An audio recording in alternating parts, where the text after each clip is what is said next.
Okay, next we have Rayleigh effect, Raman effect, and crystalline. In 1928, an Indian physicist named C.V. Raman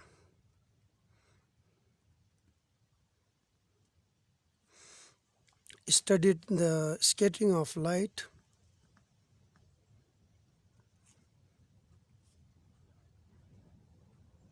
through a liquid.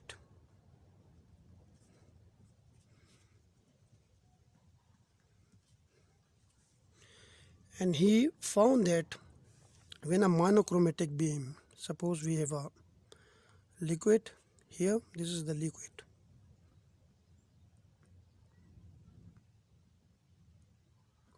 and a monochromatic beam of light is passed through this liquid,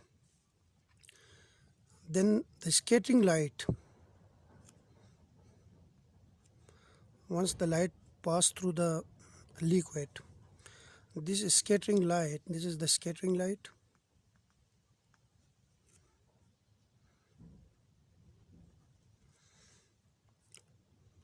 contains other frequencies also.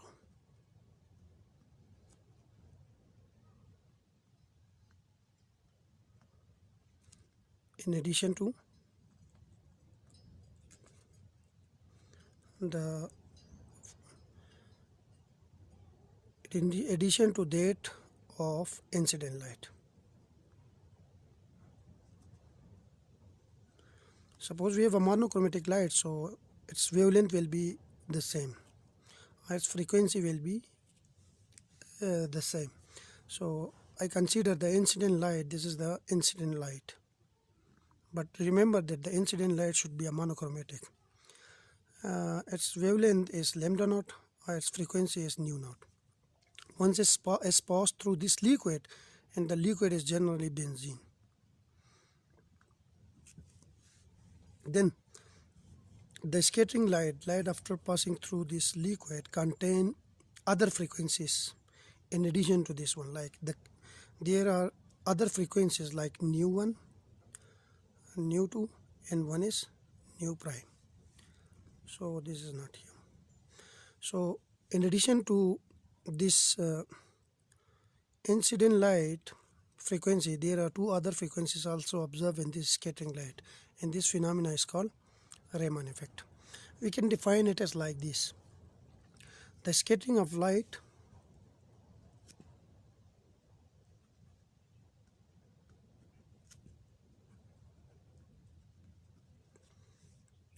from molecule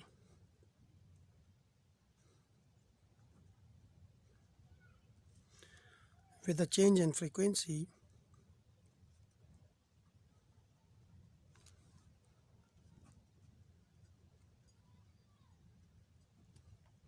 is called Raman effect.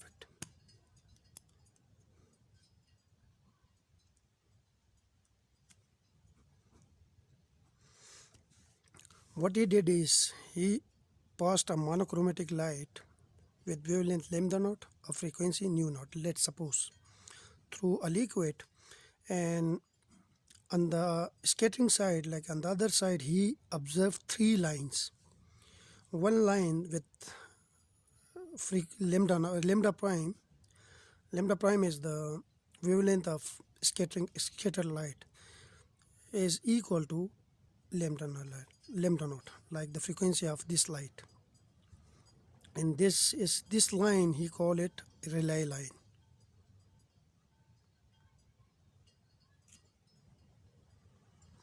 He also observed two other lines, one with frequency lambda prime, which is less than lambda naught, and one with frequency lambda prime, which is greater than lambda naught.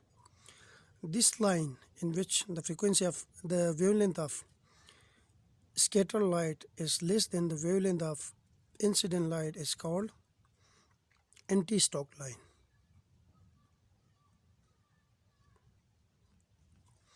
And the line in which the wavelength of scatter light is greater than the wavelength of incident light is called stock line. This is stock line.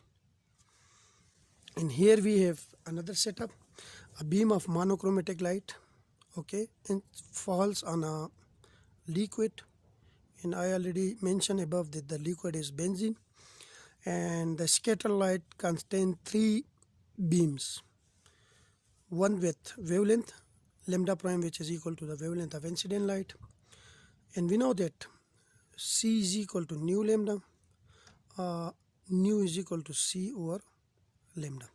So if lambda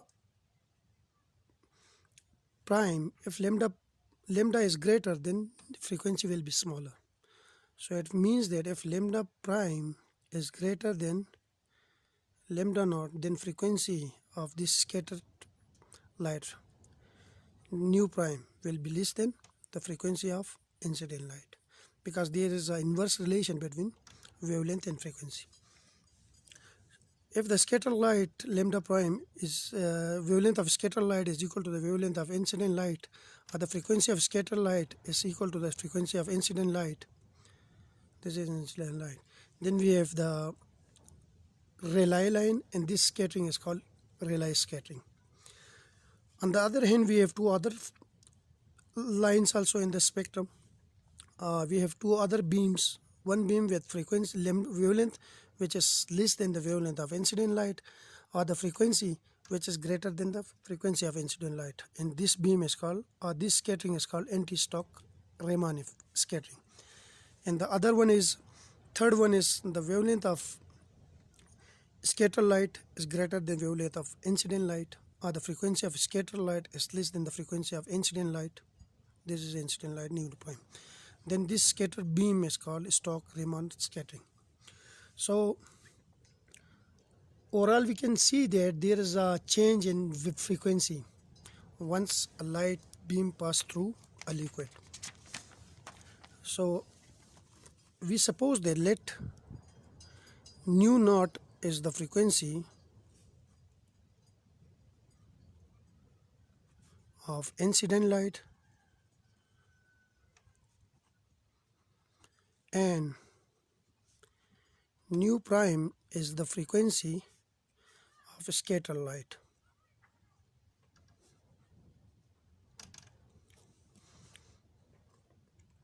Then the shift in wavelength, in frequency, there is a shift, because here we have nu prime, here we have another frequency. The shift in frequency, which is also called which is also called Raman shift, is given by delta nu, which is equal to nu naught, the frequency of incident light, minus the frequency of scatter light. Now there are three possibilities. The first possibility is if nu prime, the frequency of scatter light, is equal to the frequency of incident light, then the shift will be equal to 0, and the spectrum is said to consist of, and the spectrum is said to, and the spectrum, but the spectrum is Raman spectrum, okay, is said to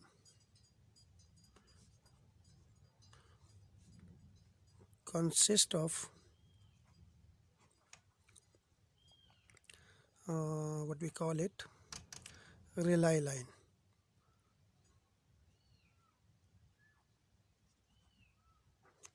The second possibility is if the frequency of scatter light is greater than the frequency of incident light, then the shift delta nu will be less than 0, because nu prime is greater than nu naught. So if we put value, then delta nu will be less than 0, and the spectrum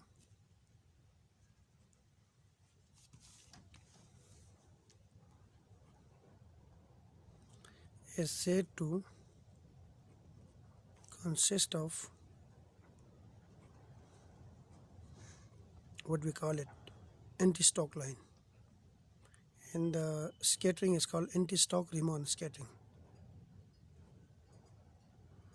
stock line. And the third possibility is if the frequency of incident scatter light is less than the frequency of incident light, then the shift will be greater than 0, and the spectrum is said to consist of Stokes line. So this is Raman effect. Now we have two theories. One is classical theory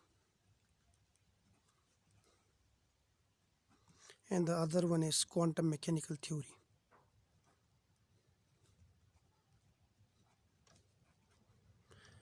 These theories tries to